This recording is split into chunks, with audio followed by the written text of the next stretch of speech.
ओडिशार क्रिकेट संकट को नहीं एबे अनेक चर्चा कारण कौन जानती गत एक दशंधि हेब आम ओडिशार टीम प्रदर्शन अत्यंत दयनीय ना कौन ओडिया पिला जातीय दल में स्थान पाउछंती ना आईपीएल कौन मुख्य स्क्वाड रे आम पिला माने केवल आईपीएल रे नेट बोलर ही रही जाउछंती आउ गत 4 वर्ष रे रणजी ट्रॉफी रे ओडिशा टीम रैंकिंग कथा सुनिले आपण तो आहुरी आश्चर्य हेबे केतेबेले पंचम केतेबेले षष्ठ आउ केतेबेले सप्तम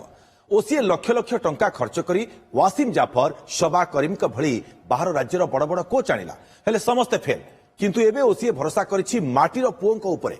ओडिशार पूर्वतन अधिनायक प्रभंजन मल्लिक को करा जाइछि सीनियर टीम रो नुआ हेड कोच तांको कोचिंग रे हम अंडर 19 दल एथर क्वार्टर फाइनल खेलिछि